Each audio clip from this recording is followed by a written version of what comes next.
Então, pessoal, boa noite, muito prazer, é uma honra para todos nós do Procede, da FIA e pessoalmente para nós estarmos hoje formalmente lançando esta magnífica obra do professor Armando Lorenzo, Empresa Familiar, não é? Quer dizer, esta obra, Sucessão na Empresa Familiar, Transferência do Comando entre Gerações, seguramente é uma obra que vai fazer história, vai marcar um momento muito importante na vida empresarial do nosso país, das micro, pequenas e médias empresas. Eu gostaria de, antes de falar um pouco, apresentar o professor Armando Lorenzo para aqueles que nos assistem e que a todos eu quero agradecer pela gentileza de nos acompanhar e aqueles que, porventura, não tiverem tido a possibilidade. Vai ser divulgado depois pelo YouTube da FIA, do Procede, e todos terão a oportunidade também de acompanhar posteriormente.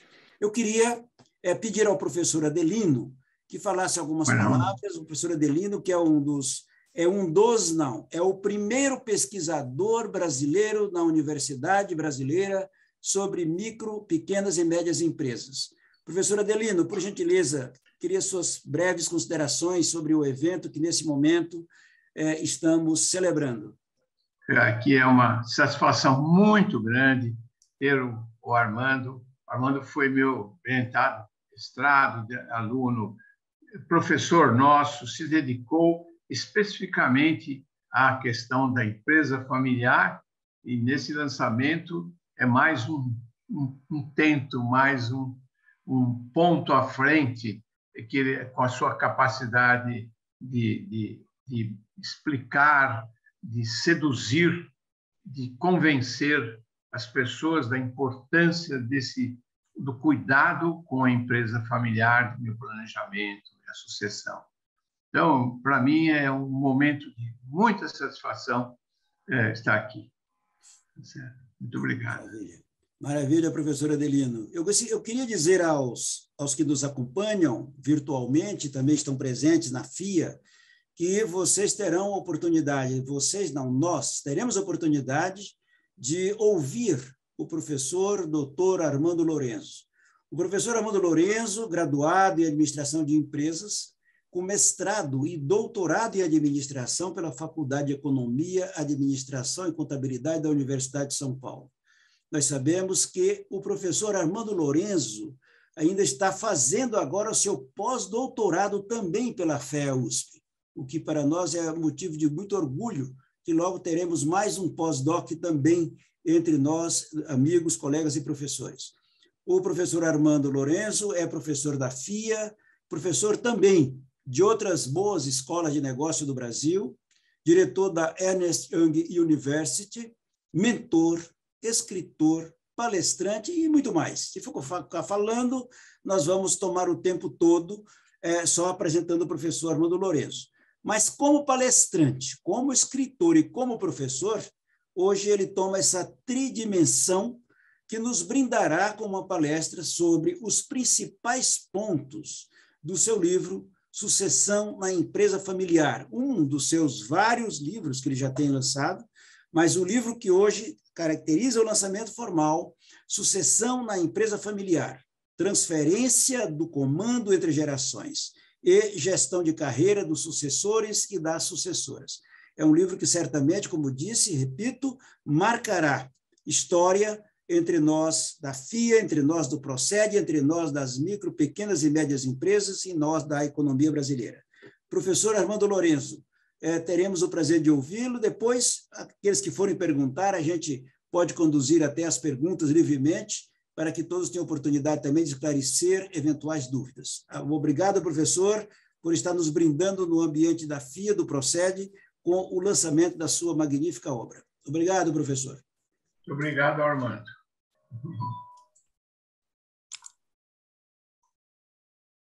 E hoje eu noto, cada vez mais, o mercado muito mais amplo do que era quando eu comecei e eu fiz a minha primeira palestra, foi em 1989. Eu lembro que quando eu fiz essa palestra, eu tinha, praticamente eram 3 pessoas que trabalhavam com esse tema no Brasil, eu era um dos 3, e eu pensei comigo, puxa vida, eu acho que eu vou ficar milionário com esse tema, né? Porque não tem ninguém trabalhando, não tem um concorrente, E aí eu fui dar minha primeira palestra, era numa associação comercial, e tinha uma pessoa assistindo a palestra. Eu fiquei desapontado, e aí, depois de muitos anos, até aqui pelo Proced FIA, eu dei uma palestra pela Fiesp, e tinham 3.000 pessoas. Então, na realidade, você vê hoje uma preocupação muito maior das empresas familiares do que tinha no passado. E a gente tem muito mais conteúdo, muito mais vídeos. Eu tenho vídeos, por exemplo, no meu canal do YouTube, de empresa familiar, que tem mais de 10.000 views.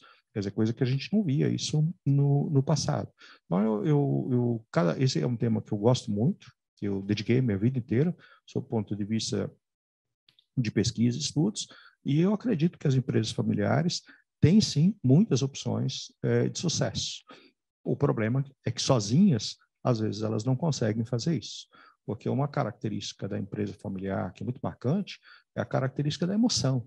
Então, quer dizer, é difícil, muitas vezes, você separar a emoção da empresa, e isso se confunde e se traduz, muitas vezes, em problemas como conflitos familiares. Para vocês terem uma ideia, 85% das organizações familiares têm conflitos, 85%, é uma pesquisa minha. Então, quando a gente olha mais ou menos esse quadro, você vê como é difícil você, muitas vezes, trabalhar, do seu ponto de vista de gestão, com pessoas que você tem conflito. E, às vezes, o conflito, muitas vezes, ele não é percebido pelos pais, mas os filhos têm muitos conflitos entre eles, entre os irmãos. Sobretudo porque são diversas causas, né, que você tem no conflito, mas mágoas, muitas vezes, que você tem da infância, isso se traduz lá na frente e criam complicadores do seu ponto de vista de gestão. Então, por exemplo, quando eu falei para vocês no início agora dessa apresentação, que é muito normal os herdeiros, os sucessoras comentarem comigo que os pais são centralizadores, muitas vezes há um comentário também de falar o seguinte, mas para mim é mais difícil, mas para o meu irmão é mais fácil. Meu pai cede mais, dá mais espaço para ele. E aí o raciocínio que essa pessoa tem, muitas vezes não é de pensar assim, olha, eu estou dando mais espaço, meu pai está dando mais espaço, a mãe, para o sucessor, o meu irmão, mas porque ele é mais competente do que eu, mas ele não raciocina assim, né? O primeiro raciocínio que a pessoa tem, muitas vezes, é raciocinar o seguinte, não, ele dá mais poder porque ele ama mais o meu irmão. E aí aquele conflito que já vinha de muitos anos, ele acaba se traduzindo num problema enorme, ou seja, e aí você não consegue mais administrar esse tipo de situação. Então, é vital, na realidade, muitas vezes, essa figura de externa para poder colaborar nesse tipo de processo. Então, conflitos, ele seguramente é uma marca, infelizmente, registrada das empresas familiares, conflitos de diversas ordens. À medida que você vai crescendo, que as organizações vão evoluindo, sob ponto na medida que as empresas, na realidade, elas vão evoluindo e elas estão tendo mais recursos e mais maturidade sob o ponto de vista de gestão, é claro que elas têm mais acessos a serviços e isso facilita. Mas a gente tem, a grande maioria das empresas, ela é de pequeno, de micro e de pequeno porte. Então, eu acho que toda a contribuição que eu vejo no mercado, de pessoas que pesquisam, como eu, que escrevem e que trabalham nesse tipo de segmento, eu acho que é uma grande ajuda que a gente tem para o Brasil.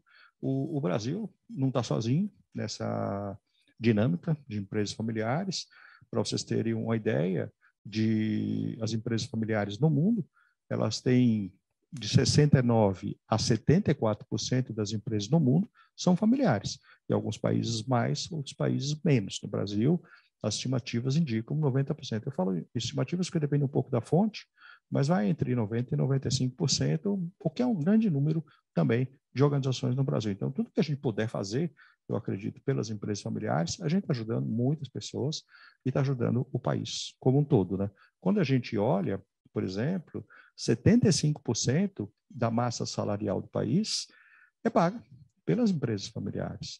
Então, a probabilidade de você trabalhar numa empresa familiar é enorme. E quando a gente tem, na realidade, políticas públicas, por exemplo, que ajudam esse tipo de organização, seguramente você vai ter um retorno maior, né? Quando a gente olha, na realidade, para a empresa familiar, É importante a gente lembrar que tem 3 pilares que são básicos, ou seja, o primeiro pilar, na realidade, é a questão de conflito. Então, esse é um pilar, como eu falei para vocês, que tem uma questão de 85% das organizações têm esse tipo de situação. O outro pilar, essa dinâmica das empresas familiares, ela está na questão da sucessão, que é um grande desafio que a gente tem nas empresas familiares. E só para que vocês tenham aí uma ideia, apenas, na realidade, 33% das empresas familiares conseguem ter êxito na sucessão da primeira para a segunda geração. E, na realidade, quando a gente enxerga para a terceira geração, esse número de êxito, na realidade, ele fica em 5%. Então, eu acho que esse é um pilar grande que a gente tem da sucessão, e o êxito delas já nos motiva a ter muito mais serviço, muito mais conhecimento, muito mais produção, para que a gente possa ajudar essas organizações. Os principais motivos das empresas familiares não terem êxito no processo sucessório, na realidade, eles são 3. O primeiro deles é a centralização por parte dos fundadores e fundadoras.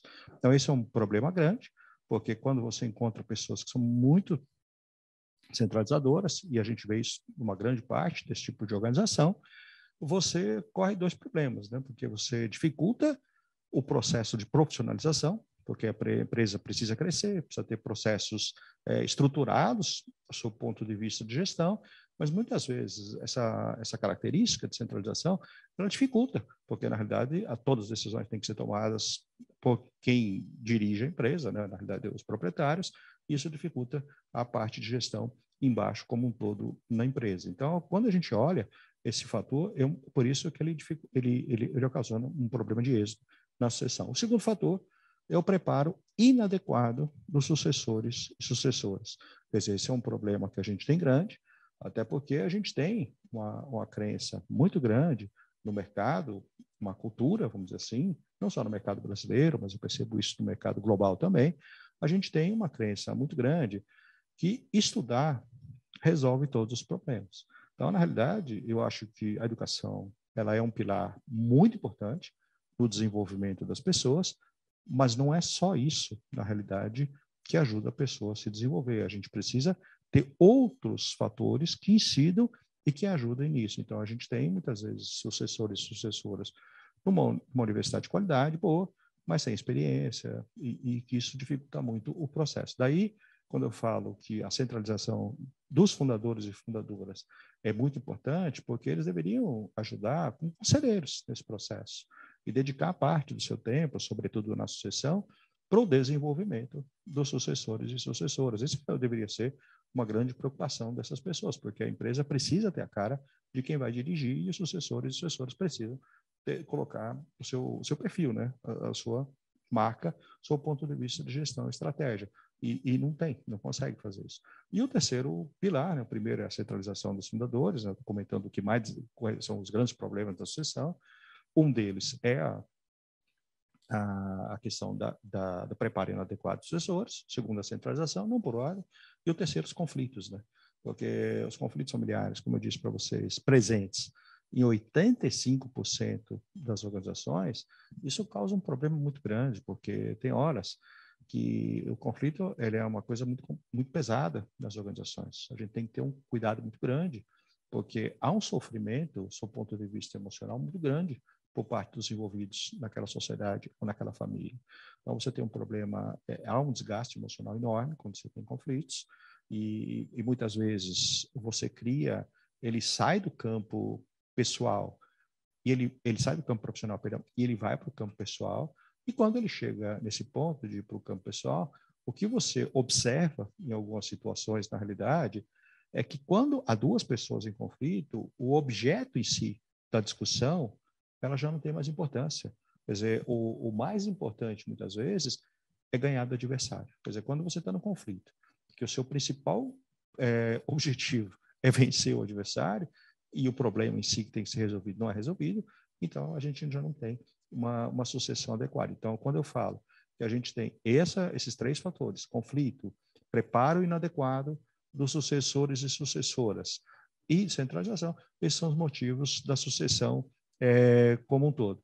E além da sucessão, a gente tem a questão da profissionalização, que deve ser dada tanto no campo da sociedade quanto no campo da gestão. Quer dizer, esse também eu vejo um erro muito grande, muitas vezes, não digo um erro, não, mas talvez uma percepção diferente, vamos dizer assim, de pessoas querendo resolver o problema da gestão, só que você não consegue resolver antes o problema da sociedade. Quer dizer, se a gente não tiver uma sociedade profissional, não tem gestão que funciona. Você pode colocar a melhor pessoa na gestão, você pode colocar os melhores processos, os sócios, quando tem conflito, eles brigam e mudam tudo, e você não tem sustentabilidade com uma empresa dessa. Então, ela tem que se profissionalizar no campo dos sócios e tem que se profissionalizar no campo da gestão. Quando eu falo se profissionalizar no campo da gestão, eu não estou, em momento nenhum, por exemplo, dizendo que você tem que tirar as pessoas da família e para as pessoas irem para outras empresas. Não, não há problema a gente ter pessoas da família, desde que elas sejam qualificadas. Esse é que é o grande problema. Porque a empresa familiar, ela tem que tomar um cuidado muito grande, porque o principal problema não é colocar alguém da família, é você tirar alguém da família. Porque quando você tira alguém da família, quem vai fazer esse desligamento, por mais certeza que tenha, por mais respeito, por mais cuidado que essa pessoa tenha, né, que faça, por exemplo, um desligamento, o que causa o impacto na família como um todo é muito grande. Porque você imagina uma situação, eu vejo muitos filhos reclamando, mas tem que demitir meu irmão, tem que demitir meu primo, tal. Mas você imagina que o pai demitir um filho, eu não estou dizendo que não deu fazer isso, eu estou tentando explicar como é difícil fazer isso. Um pai demitir um filho significa ele falar para o neto dele que ele demitiu o pai dele. É uma situação muito difícil para um pai ou para uma mãe tomar essa decisão. Então, a gente tem que tomar muitos cuidados na entrada para você evitar problemas na saída. Eu não me coloco, na realidade, numa posição de que você deve ou não desligar algumas pessoas da família. Eu acho que cada empresa tem uma característica e deve ser avaliada caso a caso. Agora, o que eu não posso ser favorável é a tomar uma postura que tem que demitir irrestritamente as pessoas, porque, na realidade, é fácil você escrever um livro, é fácil você dar uma entrevista e falar isso, mas eu queria ver se a pessoa falaria isso com o filho dela. Então, quer dizer, é uma situação delicada. Então, eu entendo que muitas vezes é necessário fazer, mas não é fácil. Então, tudo isso seria evitado se tivesse, muitas vezes, uma política de contratação diferente do que muitas vezes as empresas fazem. Então, nesse campo da profissionalização, da sucessão e no campo dos conflitos, eles seguramente são os desafios, né? A gente vê também um outro aspecto, como eu falei para vocês, muitas empresas no mundo são familiares. Na Espanha, 80%, Itália, 99%, Suíça, 85%, Portugal, 75%, Inglaterra, 75%. Estados Unidos, depende da fonte, algumas fontes falam que é 89%, outras falam que é 90%, mas é muito próximo os números. E aí a gente tem muitas vezes uma impressão de que esses países, por terem um desenvolvimento maior, você não teria empresas familiares, que é um grande engano. Na realidade, você ter uma empresa familiar independe, na realidade, do desenvolvimento do país. As pessoas, quando montam as suas empresas, a característica mais recorrente da empresa familiar é a confiança. Você monta uma empresa com o marido, com a esposa com o marido, com os filhos, com o cunhado, porque confia na pessoa. Então, não é necessariamente o critério só competência. Esse é um aspecto. Porque aí entra, você monta a sociedade, não tem a competência para tomar conta, o critério foi a confiança, e aí lá na frente pode haver, de certa forma, algum problema. Então, o que é, vamos dizer assim, a empresa familiar, assim, quando você pega aqueles estudos de mestrado, doutorado, é muito comum as pessoas, os pesquisadores, já escreverem pelo menos 10, 15 conceitos do que é uma empresa familiar. Eu trabalho com esse conceito, que a empresa familiar é aquela que ela é de propriedade e tem a gestão por uma ou mais famílias e que parte dos familiares trabalha na empresa, muitas vezes em cargo de direção. Mas esse é um conceito operacional, né? Só para a gente identificar. A empresa familiar, na verdade, é muito mais do que isso, né? Eu acho que ela tem características, e por isso que eu procurei expandir esse conceito nesse sentido, são muitas decisões emocionais, quer dizer, muitas vezes são decisões até certas que são tomadas, mas a decisão emocional ela está presente, é difícil. Então, aqui eu não estou dizendo o que é certo, o que é errado, eu estou constatando. Você tem decisões emocionais, a transferência de crises, quer dizer, a família não está bem, Isso impacta na empresa, a empresa não vai bem financeiramente, impacta na família, é difícil de centralizar. Eu entendo até porque há uma dificuldade de centralização, de descentralização dos fundadores e fundadoras. Quer dizer, muita gente, às vezes, pensa que a pessoa nasce com esse DNA. Não é, na realidade, né? Existe um histórico, né? A pessoa tem uma empresa pequenininha, às vezes é ele ou ela, né, que são os donos, tem um funcionário. E essa pessoa não tem com quem discutir, ela vai tomando todas as decisões sozinha. Quer dizer, muitas vezes nem as pessoas que trabalham na empresa são qualificadas o suficiente para poder ajudar os proprietários a tomarem uma decisão estratégica. Então, a pessoa vai tomar uma decisão sozinha. Você toma 1 ano, você toma 2 anos, 10 anos, 20 anos, a empresa está andando, e é difícil explicar para uma pessoa dessa que ela não está mais qualificada para a posição. Na realidade, ela tomou todas as decisões certas. O problema é que, às vezes, você tomou todas as decisões certas, fez tudo de bom do momento zero até hoje. Dali para frente, o perfil, muitas vezes, dos fundadores pode ter, né, mas talvez nem seja mais adequado para o crescimento e o tipo de estratégia que você gostaria de ter para a organização. Mas é uma característica, né? Essa questão de lealdade, você tratar alguns funcionários de maneira diferente, a gente vê cada vez menos, até por uma questão de eficiência das organizações, mas eu noto muitas vezes isso, e a gente vê onde você tem empresas que não há processos gerenciais muito estabelecidos, você, por exemplo, a promoção é feita pelo relacionamento. Você gosta da pessoa, promove, aumenta o salário e tal. E isso muitas vezes cria um problema enorme na empresa, porque as outras pessoas que não têm a proximidade precisam mais competentes. Mas o tratamento é injusto, porque você tá fazendo uma promoção, está fazendo um aumento de salário por questões subjetivas, mas as pessoas não esperam isso nas organizações, elas esperam um tratamento equitativo, sobretudo pela meritocracia. Então, esse tipo de coisa dificulta bastante, né? É difícil separar a empresa da família também, outra característica que a gente percebe, o que é natural. Quer dizer, por que os filhos vão entrar na empresa? Será que eles vão trabalhar? Muitas vezes é pelo laço de consanguinidade, a gente sabe disso. Depois é que você vai vendo. O problema é que depois que entrou, esse que é o difícil. Então, é difícil a gente separar, muitas vezes, na empresa da família. E uma característica que eu pensei bastante nesse tipo de organização e que as empresas têm que tomar cuidado é que o perfil de escolha dos sucessores e sucessoras, o critério utilizado é que esses sucessores e sucessoras sejam parecidos com os fundadores. Só que, às vezes, você tem um irmão que talvez até seja um filho que tenha uma característica empreendedora e se identifique muito com os fundadores, e o outro tem uma característica de profissionalização, de expansão da empresa. Talvez essa pessoa seja mais necessária para a empresa e não a outra. Mas a tendência nossa é escolher pessoas parecidas com a gente. E como a gente tem essa tendência, pode ser feita a escolha errada de quem será o sucessor. Então, conflitos tem, né? Como eu falei para vocês, conflitos nessas empresas são 85%. A maior parte dos conflitos é entre irmãos e entre pais e filhos. Esse é o grande volume que a gente percebe de conflitos no mercado. E um problema dos filhos, dos irmãos, e que é importante a gente destacar, é que eles não são preparados. Quer dizer, filho, a gente cria para ser irmão. Os pais não criam os filhos para serem sócios. Só que lá na frente, eles vão ser sócios. Mas eles se veem como irmãos. Então há uma confusão muito grande. Eu sou sócio ou sou irmão? E aí você tem confusões no mercado, por exemplo, que o filho mais velho acha que tem que ser respeitado pelo filho mais novo por ser mais velho. Veja, porque isso era relação em casa, em algumas famílias, né? Não todas.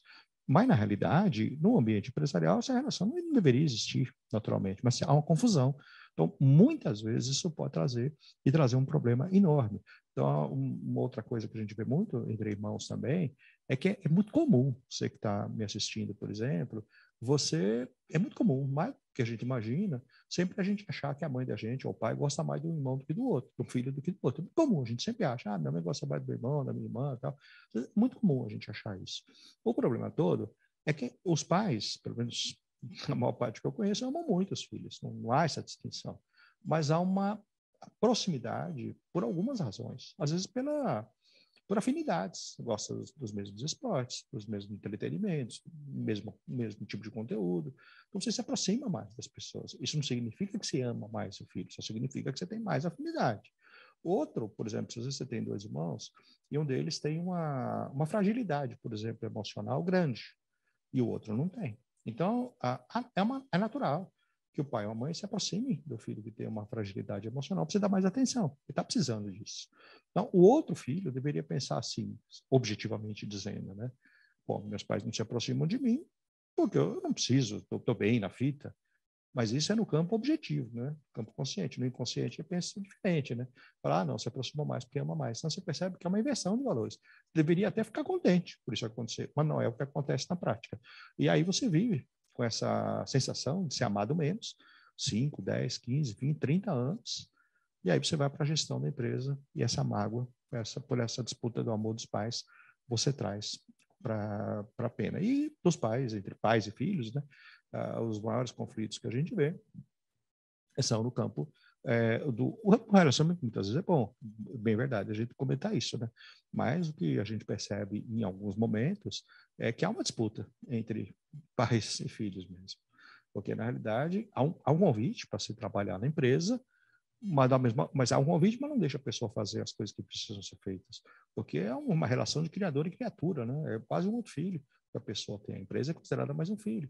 E aí você tem uma disputa, ainda mais porque é muito comum, cada vez mais no mercado, eu vejo isso, os filhos vêm com uma formação muitas vezes diferente, melhor que a dos fundadores, do ponto de vista de gestão, querem colocar coisas novas e não conseguem, e aí cria esse tipo de atrito. Então, o perfil de gestão é diferente, de conhecimento, de entendimento de mundo, é uma coisa distinta. E a gente está tendo muita dificuldade agora, sob o ponto de vista de conflitos entre pais e filhos, por uma questão muito forte geracional, porque a gente sempre teve conflitos geracionais, sempre foi uma coisa assim bastante comum na existência da sociedade, mas eu percebo hoje que está muito diferente uma geração da outra, muito diferente. Então, essas diferenças, por exemplo, de encarar a vida entre uma geração mais jovem e uma geração mais adulta, quer dizer, você vê, por exemplo, um pai, uma mãe que tem uma empresa, talvez nunca tenha pensado em fazer um ano sabático, uma coisa que isso nunca existiu na cabeça dessas pessoas. E você vê um filho, 20 e poucos anos, querendo fazer um ano sabático, eu não estou dizendo que é certo ou errado, mas há um choque. Mas a escolha é feita porque as pessoas têm propósitos diferentes sob o ponto de vista organizacional. E isso cria, naturalmente, o conflito. Agora, a maior problema mesmo que eu vejo do conflito, seja geracional, seja com irmãos, com familiares, está no campo dos princípios e valores. Esse é o que eu mais vejo. Quer dizer, quando você tem duas pessoas, por exemplo, uma pensa no azul, outra pensa no verde, você acha o amarelo como uma terceira via, você acha? Mas quando você tem diferença de valores, é muito diferente, porque o valor é um ato de fé, você acredita naquilo profundamente. E é difícil, muitas vezes, você alinhar, fazer uma mediação, por exemplo, em duas pessoas que têm princípios completamente distintos, porque a visão de mundo ela é diferente. Veja, não está no campo da ideia, está no campo do valor. E o valor é algo que muito difícil a gente consegue mudar. Os conflitos é importante a gente lembrar que você pode trabalhar para reduzir, eliminar não vai eliminar, mas reduzir vai. Então, o que eu vejo que tem as famílias trabalhado muito nesse campo para melhorar isso, né? É ter uma comunicação mais transparente, uma comunicação fluida, que não se coloque as coisas para debaixo do tapete, entender a origem do problema, porque às vezes a preocupação, muitas vezes, é com a consequência, o que está ocorrendo depois de algum fato. Mas ninguém resolve a origem. Então, enquanto você não for na causa, você não vai resolver o conflito. Muitas vezes, você está muito preocupado com aquilo que está sendo discutido, mas aquilo que está sendo discutido é quase irrelevante se você pensar o que causou aquilo. Porque se você tirar aquele problema e resolver, ele vai aparecer novamente com uma outra configuração. Mas ele vai aparecer, porque você não resolve a causa. Esse é o grande problema. Ter inteligência emocional é muito forte, porque a inteligência emocional, ela envolve muitas coisas, inteligência emocional, mas duas são muito importantes, na minha opinião, que é a capacidade de autocontrole, é você se conhecer suas emoções e aprender a lidar com as emoções, mas tem uma capacidade de empatia muito grande, que é você entender a emoção das outras pessoas, se colocar no lugar delas e aprender a lidar com esse quadro. E as pessoas não têm, muitas vezes, essa capacidade empática para lidar com as situações. Então, quem tem inteligência emocional numa situação dessa, por exemplo, em empresa familiar, consegue navegar muito mais tranquilamente. Por isso que eu vejo alguns filhos, por exemplo, que também têm problemas, que os pais são centralizadores, eles nadam de braçada, eles lidam isso numa boa. E ele, se fosse numa empresa que não é familiar e ele pegasse um chefe centralizador, também lidaria numa boa. Porque você veja, o problema está muito mais, a solução está muito mais na gente do que no outro. Quer dizer, ou seja, muitas vezes a gente talvez não consiga mudar os fundadores do ponto de vista de centralização, mas a gente consegue se colocar de forma diferente, a gente consegue pensar, bom, o que eu deveria fazer para essa pessoa ter mais segurança em mim? Então, você precisa mudar você. Então, é muito importante que os sucessores e sucessoras desloquem o foco de atenção, ao invés de pensar na mudança dos pais, pense na mudança deles mesmo, como eles lidam com a situação, porque senão, se você não consegue lidar com essa situação, você também não lidaria numa outra empresa se você tivesse um chefe centralizador do mesmo jeito. Então, isso é muito mais difícil. Então, ou a solução está na gente, ou mudar de empresa. Também é uma opção também. O que a gente não pode é carregar um problema para a vida toda sem tomar uma decisão. Então, isso eu acho um grande problema. E o acordo familiar, que é um conjunto de regras que você faz, um protocolo familiar, que você discute determinadas regras, ajuda muito, porque nesse processo de discussão você consegue ter um compromisso entre as partes e você já evita problemas futuros tomando algumas medidas presentes, né? Então, o maior desafio, como eu falei para vocês, da empresa familiar é a sucessão, não dúvida nenhuma, essa transferência do comando para a segunda geração, e alguns pontos, na realidade, são importantes, além da questão do preparo, dos conflitos, da descentralização, mas fazer o planejamento, ter uma postura de fazer um planejamento, porque uma vez uma pessoa falou uma coisa para mim, que eu nunca tinha pensado nisso, e a hora que eu estou, assim, nesse segmento, há 33 anos estudando, e foi ano passado, falou assim, sabe, Armando, você tem um conteúdo que a pessoa nem sabe o que precisa. É verdade mesmo. A pessoa nem sabe o que precisa de alguma solução no campo da empresa familiar. O dia a dia é tão corrido que a gente nem imagina que isso tem.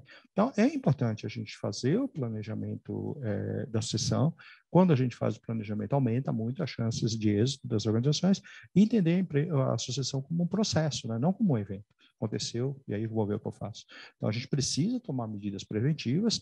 Por exemplo, o relacionamento que a gente tem entre todos os envolvidos, porque a família tem preocupações, os sucessores têm preocupações, os funcionários têm preocupações, os clientes têm preocupações, que a gente precisa levar em consideração todas essas pessoas no processo. Pega, por exemplo, uma empresa de serviço, um escritório de advocacia, por exemplo.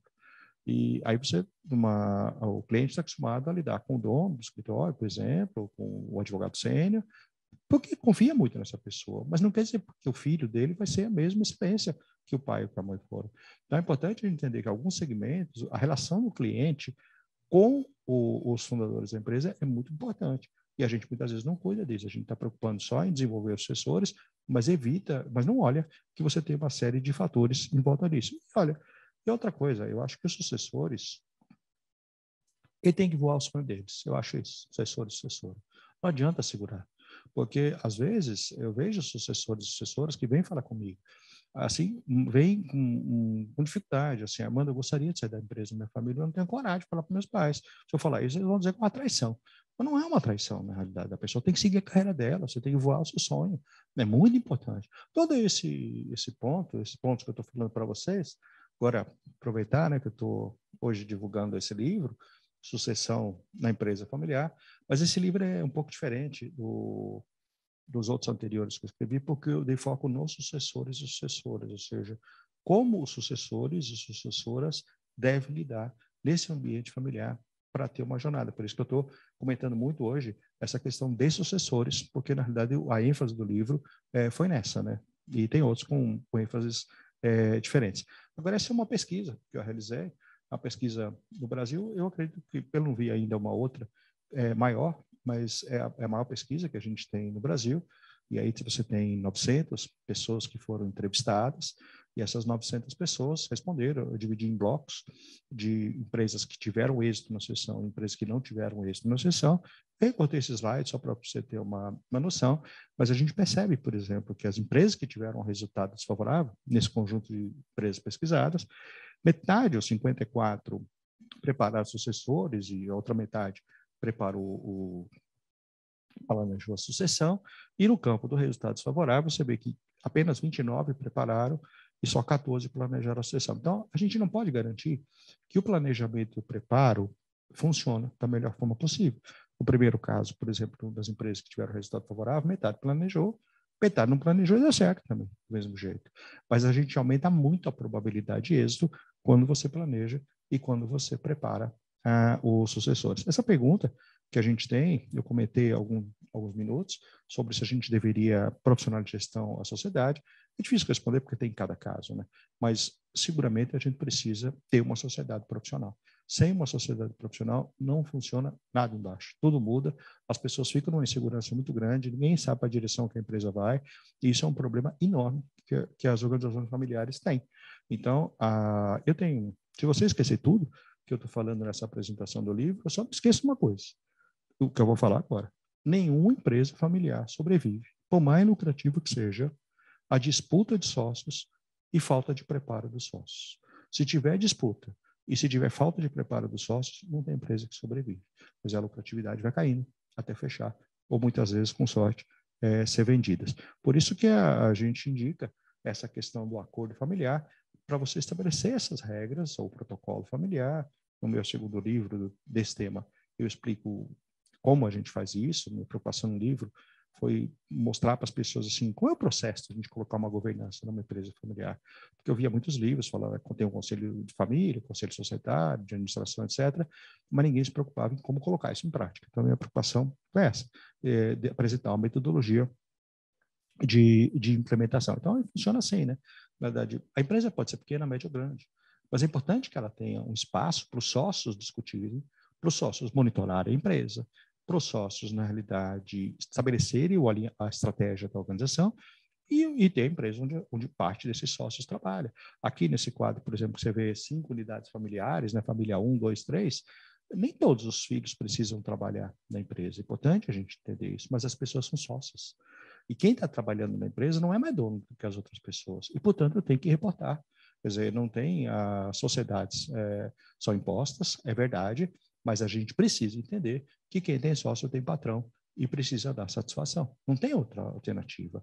Dono mesmo, só quem fundou. Depois que você vai para a segunda geração, tem mais pessoas envolvidas e a gente precisa trabalhar com essa dinâmica. E, portanto, profissionalizar a empresa significa você tentar ao máximo, o que é difícil, não é fácil, separar o que é família, o que é propriedade, o que é gestão, ter processos gerenciais muito claros, muito estabelecidos, objetivos, e ainda você ter pessoas da família qualificadas. Volto a dizer, o problema não é da família, o problema é não estar qualificado. Isso a gente vê exemplos enormes. E a vantagem disso, você tem, quando você profissionaliza, né, você tem uma empresa mais competitiva, você tem pessoas mais talentosas, você tem menos conflitos, você tem regras. Isso facilita muito a longevidade da empresa. Essa é a pergunta que a gente faz para sucessor e sucessora, que as pessoas têm muito essa dúvida.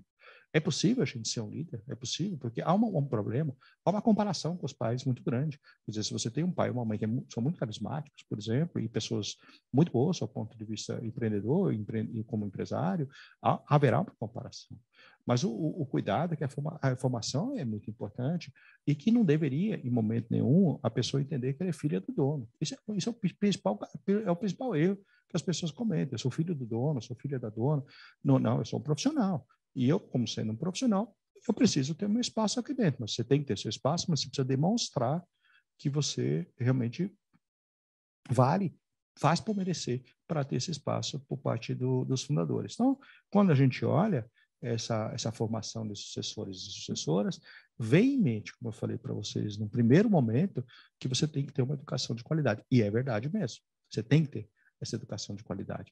Ela é muito importante, mas ela não é suficiente. É muito importante que você tenha um outro pilar também, que é de aconselhamento, que é um pilar que você se aconselha com pessoas mais maduras, que não necessariamente têm mais idade ou não, as pessoas que têm mais maturidade naquele tema. Muitas vezes você tem dúvida e vai transportar a experiência. Por isso que o papel dos fundadores e fundadoras é essencial nisso, porque podem utilizar parte do tempo ajudando a experiência, porque a empresa vai ser dos filhos. Mas a experiência que essas pessoas adquiriram é muito importante transmitir.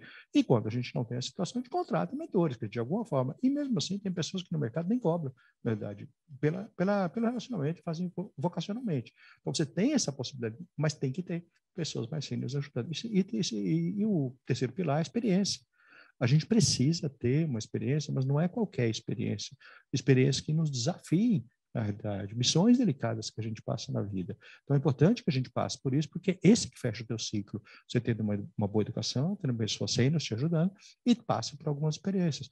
O mercado, muitas vezes, é dividido. Muitos especialistas falam que você pode trabalhar na empresa da família sem trabalhar fora ou não, mas eu vejo, eu sempre tive essa dúvida, eu sempre tive uma dificuldade muito grande, mas hoje eu acho que é muito importante, se os herdeiros tiverem a possibilidade de trabalhar numa empresa de fora, eu acho muito importante, porque o grau de maturidade que você ganha, do seu ponto de vista de gestão, é enorme. Você aprende como se relacionar hierarquicamente numa organização e ainda você traz uma credencial de sucesso. Então, quando você entra na empresa, você já tem um espaço maior, porque você traz isso de fora. Então, agora, nem todos conseguem fazer isso. Muitas vezes, porque a empresa era pequena, a família foi trabalhar junto e tal, não teve essa possibilidade.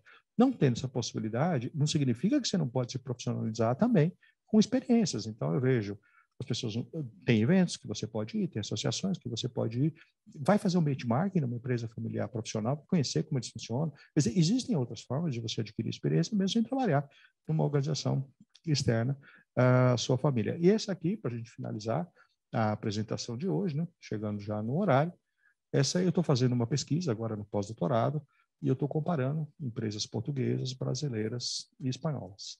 E eu estou comparando essas empresas e identificando quais são as melhores práticas de sucessão que levaram ao êxito das empresas pesquisadas. E o que eu vi nessa pesquisa, eu não acabei ainda em Portugal e na Espanha. Em Portugal eu comecei ainda, mas por causa da pandemia falta evoluir. Eu vou agora esse ano para lá, para terminar a pesquisa em Portugal e Espanha, mas no Brasil eu já vi. E o que eu vi no Brasil, dessas empresas pesquisadas, o que elas têm em comum que fizeram com que ela tivesse êxito na sucessão? Então, todas elas, os sócios têm um alinhamento estratégico muito grande, eles sabem para onde eles vão, eles têm um planejamento muito claro, pode não ter um planejamento formal, mas alinhamento estratégico eles têm uma noção para onde eles vão. Eles têm uma empresa profissionalizada, com gente qualificada e processos muito bem estabelecidos, algumas mais, outras menos. Existe um modelo de governança, não precisa ser nada sofisticado, pode ser um conselho societário, um conselho consultivo, um conselho de família, mas existe um modelo de governança que separe a empresa da sociedade, que essa sociedade possa monitorar e tomar as decisões principais junto a esse espaço, né, esse fórum, tenha um protocolo familiar com regras claras para a família, ainda tiver um processo sucessório planejado, quer dizer, foi feito, sobretudo na questão do desenvolvimento. Houve um desenvolvimento muito forte dos sucessores e sucessoras nessas empresas, e o que eu vi ainda, todas elas têm conflito, todas as que eu pesquisei, mas todas acharam um modelo de como lidar com esse conflito. De alguma forma, elas encontraram. O que não pode deixar isso contaminar, porque isso prejudica a gestão e tem horas que você não consegue mais trabalhar com uma pessoa pela questão do conflito. Esses são os fatores direcionadores aqui no Brasil que eu pesquisei, e as empresas que tiveram êxito tiveram isso. Uma com mais maturidade, outra menos, tá? Mas todas fizeram esse tipo de planejamento. Eu gostaria de deixar alguns contatos. Esse é o meu e-mail, tem um canal no YouTube com vídeos sobre empresa familiar. Também tenho liderança, que é um tema que eu gosto bastante. Tenho minhas mídias, aí tem. Mas quem quiser apresentação, a gente pode mandar sem problema nenhum.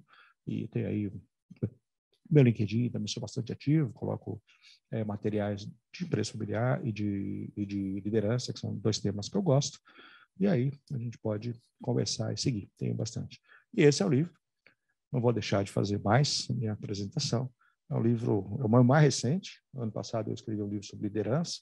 Foi um dos motivos que me fez sair daquele livro de liderança com a vontade de escrever agora. Eu preciso ajudar os sucessores e sucessoras a serem líderes, né? Sucessão na empresa familiar. Divulguei agora em junho e queria agradecer a participação de todas as pessoas aqui presentes e aproveitar, já que a gente está aqui, agradecer ao Proced, que me deu essa oportunidade aqui, no nome da Monique, da Carol, do professor Amido, da professora Adelino, e não posso deixar de cumprimentar a minha esposa, que me acompanhou nessa jornada inteira, sob o ponto de vista de pesquisa de empresa familiar. Inclusive, esse modelo que eu fiz no livro, o segundo livro que eu escrevi, foi um reflexo da minha tese de doutorado. Ela foi uma pesquisa muito interessante, porque foi uma pesquisação.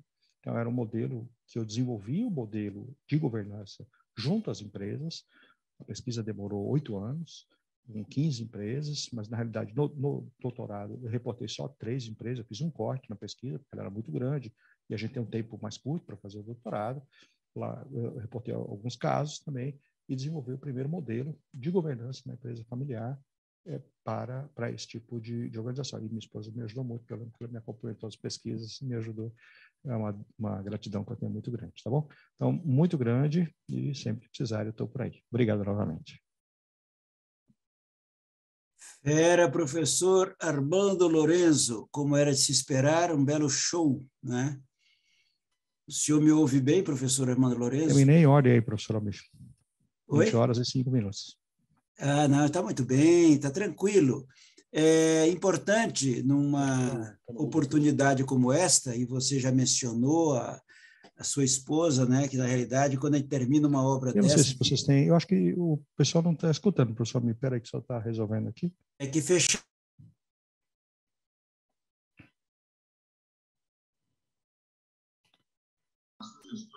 Fechou o teu som, homem.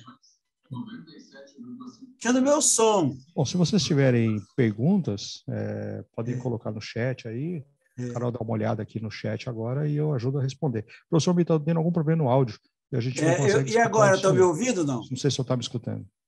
Eu estou te ouvindo bem, Armando. Estão me ouvindo, não? A Carol está tentando resolver essa questão no áudio, mas eu queria saber se as pessoas têm alguma dúvida, eu estaria pronto aqui para responder. Seria melhor vocês falarem, eu adoro ouvir as pessoas falarem, mas se quiser escrever no chat também, fica à vontade.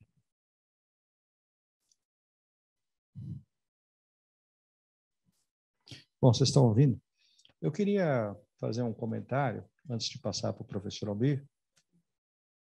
Eu dou aula aqui na FIA há muitos anos, né? O primeiro curso que eu dei foi com o professor Adelino, foi em 1996, numa empresa.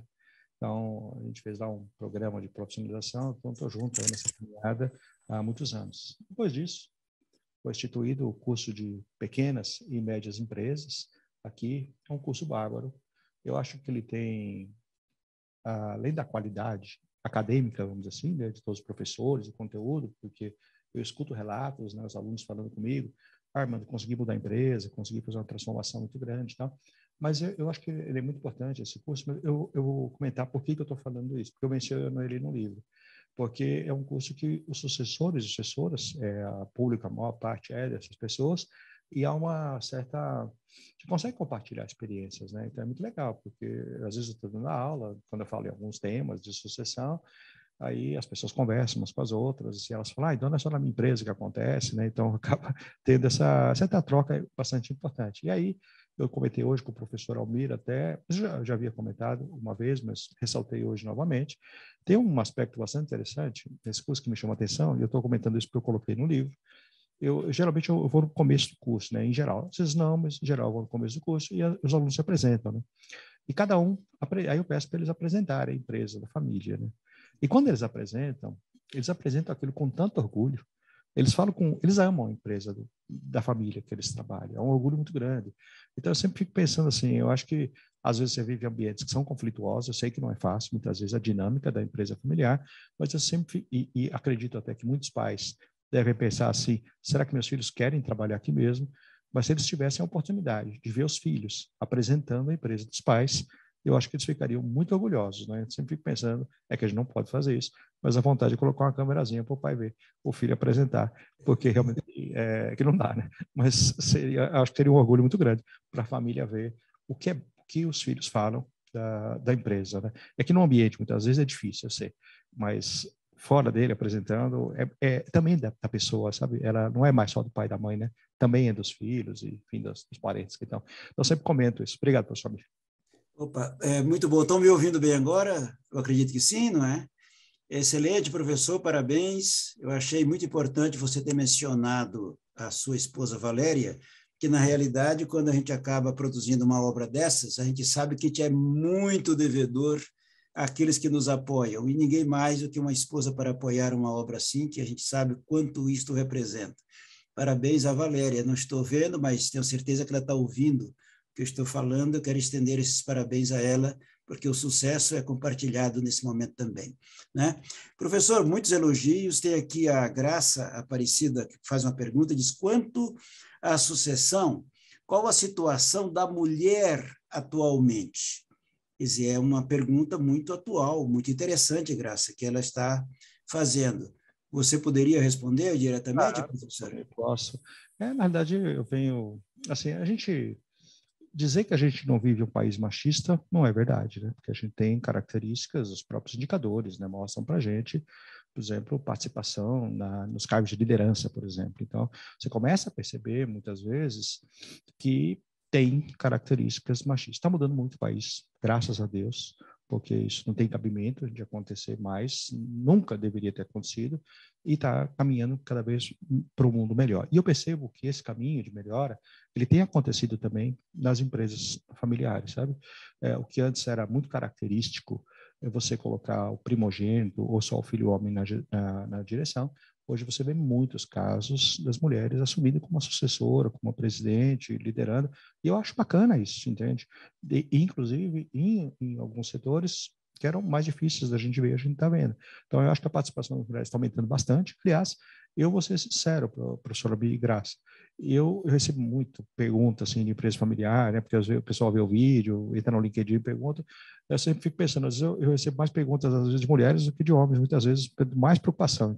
Então assim, o que eu vejo isso como um positivo, professor Bia, porque eu vejo um interesse grande, do ponto de vista de desenvolvimento. Então, eu acho isso bacana acontecer. Então, Graça, cada vez mais a gente está vendo espaço das mulheres nas empresas familiares. Eu não posso te falar que é no Brasil inteiro isso, mas com quem eu tenho contato e com as empresas pesquisadas, eu diria para você que está muito melhor do que era quando você compara com 20 anos atrás, por exemplo. Inclusive, a Caroline fez um complemento, depois eu volto, a professora Daniela Fontana também está com uma boa pergunta. A Caroline fez uma pergunta complementar, que ela dizia, complementando a pergunta acima, ela gostaria de saber se as sucessoras, no caso mulheres, enfrentam maiores dificuldades, diferentemente dos sucessores, no caso homens. É uma complementação que eu acho que também é muito oportuna pela natureza da pergunta, que a Caroline está fazendo também. Eu vejo assim, Caroline, tem mudado, pergunta é muito apropriado, tem mudado bastante o país, mas eu acho que esse tipo de desafio, inclusive na pesquisa que eu estou fazendo do pós-doutorado agora, um dos objetivos é identificar os desafios entre sucessores e sucessoras, quando eu terminar o trabalho, no final do ano que vem, se o professor me permitir, posso vir apresentar aqui, aí teria esse dado quantitativo, vamos dizer assim, do ponto de vista científico, mas a minha percepção, na realidade, o que eu noto é que são as mesmas dificuldades de uma empresa não familiar, você percebe? Então, as mulheres têm esse desafio muito grande, do ponto de vista de assumir uma gestão, muitas vezes sendo vistas e estão trabalhando bem, mas eu não acho que isso é uma característica da empresa familiar. Infelizmente, isso é um aspecto que acontece no país como um todo, diminuindo bastante, porque eu vejo as empresas, muitas hoje, sobretudo as de grande porte, tendo uma postura, sob o ponto de vista de diversidade e inclusão, trabalhando temas, inclusive esse, da gente incluir, por exemplo, mulheres, na liderança. Né? Então, eu vejo isso, mas há um desafio. Mas os desafios, sob o ponto de vista de gestão, Carolina, eu acho que não muda muito, independente do tipo de organização. Excelente, as perguntas são bastante objetivas e muito focalizadas, espetacular. A professora, olha lá, a professora Daniela, nossa colega Daniela Fontana, ela também nos acompanha, nos prestigia e pergunta o seguinte, qual a melhor forma de profissionalizar a sociedade da empresa? Seria por intermédio de treinamento formal, preparação, portanto, de treinamentos adequados para os sucessores, e, obviamente, para sucessores e sucedidos, provavelmente é o que diz a professora aqui na sua pergunta? Olha, professora Daniela, que não dá para enxergar isso especificamente sociedade, né, somente pelo lado educacional. Evidentemente que os sócios, por exemplo, vamos supor filhos que vão ser sócios e que vão ser só sócios, devem ter uma formação um pouco diferente, muitas vezes, daqueles filhos que são sócios também, ou filha, que vai trabalhar na gestão. São dinâmicas diferentes do ponto de vista de desenvolvimento, mas o desenvolvimento é importante. Então, acho que uma preocupação dessa de treinamento, mas eu não ficaria só no treinamento, eu acho que tem que ter a experiência, você tem que ter a mentoria, tem outros aspectos que melhoram. Mas ela tem um aspecto que é formal também, Daniela. Você precisa de ter um modelo de governança, né? Então, você precisa ter um conselho de família, que realmente, que os problemas da família e aspectos de família fiquem nesse fórum, aspectos da sociedade vão para um modelo, para um conselho societário, por exemplo, aspectos da empresa vão ser discutidos nesse conselho, mas é importante que a gente tenha essa estrutura de modelo, esse modelo de governança, quer dizer, que você tenha um conselho de família, um conselho societário, que muitas vezes começa como um conselho consultivo, depois passa para societário, num grau de maturidade maior passa para administração. Então, a gente precisa de ter esses fóruns, e esse, na realidade, modelo de governança da empresa familiar, ele modifica um pouco se a empresa é SA ou não, o tamanho, o porte da empresa, mas a lógica é sempre essa, né, de você ter uma separação com fóruns da sociedade e fóruns da gestão, e que essa sociedade possa monitorar e tomar as principais decisões sob o ponto de vista estratégico. Então, eu acho que a gente precisa ter essa estrutura também, sabe? E precisa ter um protocolo familiar, um protocolo que estabeleça, muitas vezes, regras. Por exemplo, eu falei tanto da questão da família entrar, que a gente tenha clareza. Eu não sou contra ou a favor da família entrar. O que a gente precisa ter um critério para isso.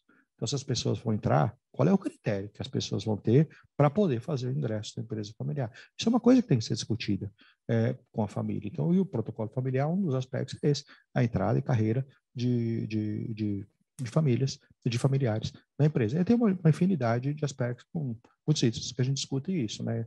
No meu segundo livro tenho isso, mas se você entrar, por exemplo, na USP, na biblioteca da USP, pega lá minha tese de doutorado, ela é o reflexo disso, ela vai te dizer lá quais são os pontos que a gente faz no protocolo familiar. Então, o que eu vejo, professora Daniela, é que não envolve só capacitação, envolve uma estrutura formal também nesse tipo de aspecto. Maravilha. E para concluir aqui, tem várias outras observações, professor, naturalmente, mas já chegando ao término, tenho uma pergunta muito importante do Juan, que eu complementaria até. Ele pergunta, quem deve ter a iniciativa para falar de sucessão? Os sócios ou deve partir dos sucessores? Eu complementaria, professor, ainda, de que maneira uma escola de negócio que procura formar talentos para sucessores, para os empreendedores, para os gestores, de que maneira o professor Armando Lorenzo veria que seria a melhor forma de uma escola de negócio como nós, como a FIA, poderia contribuir nesse processo, complementando a pergunta do Juan? Eu penso, professor, assim, tem diversas maneiras, mas duas eu vejo específicas. Eu acho que você ter programas de formação para fundadores e fundadoras, e que não precisa ser uma pós-graduação, pode ser cursos menores, e que dentro desse curso seja discutido esse tema, é uma forma da gente fazer isso, né? Então, a gente precisa alcançar essas pessoas, que são fundadores e fundadoras, e ajudá-las na qualificação, e dentro dessa qualificação, poder falar isso, porque o que os filhos falam para mim é que eles não conseguem falar isso para os filhos, né? Para os pais, né? Muitas vezes não tem abertura de falar, essa é a grande questão, né?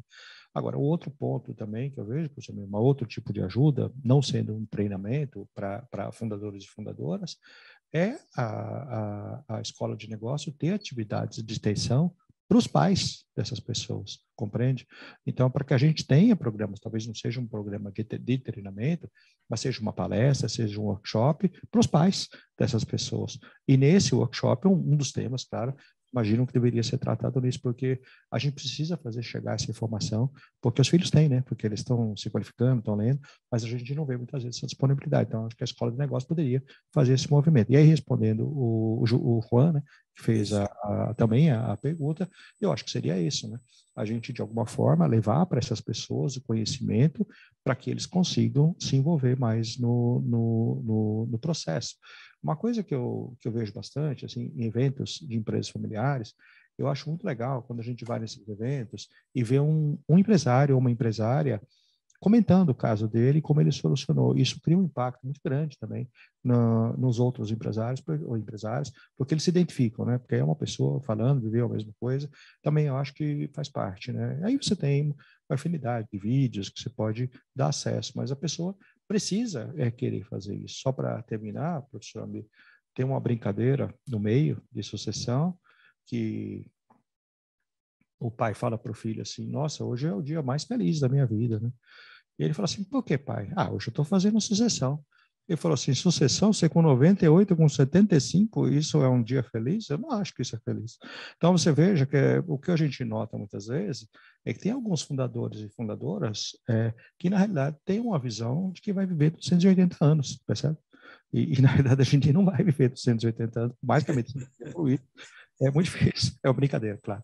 Mas a gente precisa fazer isso no momento adequado, porque as pessoas têm expectativas de carreira e querem crescer.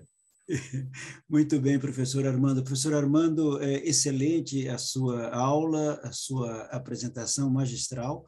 Eu queria até combinar com você para que o seu livro possa ser utilizado nos nossos cursos. Nós vamos combinar aí para que os nossos alunos possam receber o seu livro como parte dos materiais didáticos, inclusive, que tenho certeza que será muito contributivo o conteúdo do seu livro. Professor Adelino, quer fazer alguma consideração, professor? Antes de dar a palavra para o professor fazer as considerações finais? Não, Amir, é muito bom, muito interessante tudo isso, e a gente sabe da importância da preparação também, né? Do dirigente, do sucessor.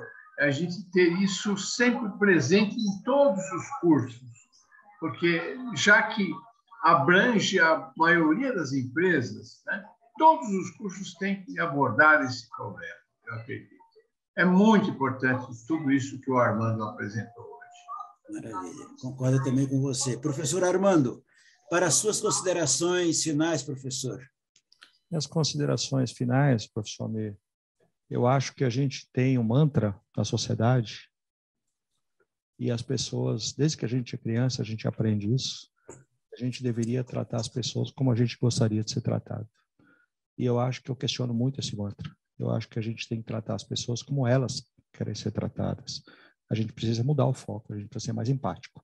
E eu acho que na empresa familiar é uma característica muito grande. A gente precisa enxergar a outra pessoa pelo olhar da outra pessoa e não pelo nosso olhar, né? Senão a gente nunca resolve nada. Então, a capacidade de empatia escutativa devem estar muito presentes na empresa familiar, na minha opinião. Maravilha, professor, excelente mensagem. Eu queria agradecer ao professor Armando Lorenzo, repetindo os agradecimentos e cumprimentando a sua esposa, Valéria, professora Adelino, nossa equipe de apoio, Carol, Monique, a Milene, que também está nos acompanhando, e dizer que é um prazer muito grande, além de uma honra, um momento como este, que são produtos que a gente nota, que ajudam a todos nós pagarmos uma parte da dívida que a sociedade, por intermédio da Universidade Brasileira, tem para com as micro, pequenas e médias empresas. A gente, durante muito tempo, trabalhou com uma certa falta de pesquisa, com uma certa falta de conteúdos, digamos, produzidos por intermédio de pesquisa, por isso enalteço o professor Adelino, o professor Armando Lorenzo e muitos outros que vêm pesquisando em nível de mestrado, doutorado, pós-doutorado, e, mais uma vez, só posso agradecer a todos que se manifestaram interessados e que tenho certeza, professor Armando, professor Adelino, é a propagação deste momento que se caracteriza como um verdadeiro templo à virtude que vocês estão fazendo e que vai ser disponibilizado e muitos vão tirar proveito. Muitíssimo obrigado. Peço permissão, então, para encerrar o nosso encontro, então. Um grande abraço a todo professor. Eu pediria a todos que estão conectados uma salva de palmas para o grande professor Armando Lorenzo.